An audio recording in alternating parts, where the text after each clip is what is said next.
एक गांव में दो मित्र केशव और माधव रहते थे। केशव बहुत धार्मिक था और भगवान को बहुत मानता था, जबकि माधव बहुत मेहनती था। एक बार दोनों ने मिलकर एक जमीन खरीदी, जिससे वह बहुत फसल उगाकर अपना घर बनाना चाहते थे। माधव तो खेत में बहुत मेहनत करता, लेकिन केशव कुछ काम नहीं करता, बल्कि मंदिर में जाकर भगवान से अच्छी फसल के लिए प्रार्थना करता था। इसी तरह समय बीतता गया।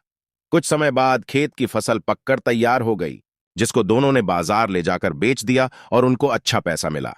घर आकर माधव ने केशव को कहा कि इस धन का ज्यादा हिस्सा मुझे चाहिए, क्योंकि मैंने खेत में ज्यादा मेहनत की है।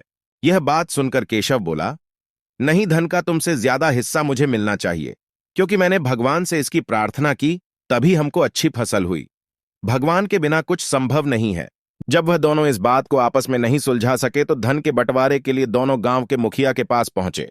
मुखिया ने दोनों की सारी बात सुनकर उन दोनों को एक एक बोरी चावल का दिया, जिसमें कंकड़ मिले हुए थे।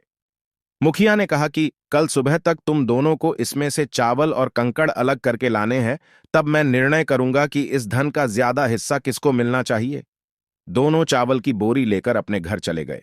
माधव ने रात भर जागकर चावल और कंकड़ को अलग किया, लेकिन केशव चावल की बोरी को लेकर मंदिर में गया और भगवान से चावल में से कंकड़ अलग करने की प्रार्थना की।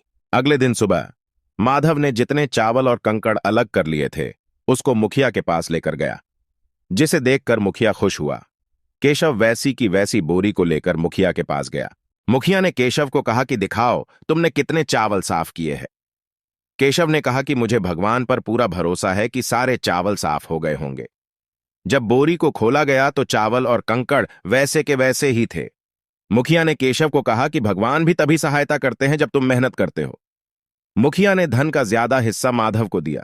इसके बाद केशव भी माधव की तरह खेत में मेहनत करने लगा और अब की बार उनकी फसल पहले से भी अच्छी हुई। इस कहानी से हमें यह सीख मिलती है कि हमें कभी भी भगवान के भरोसे नहीं बैठना चाहिए, क्योंकि भगवान भी उसी की सहायता करते हैं जो मेहनत करते हैं।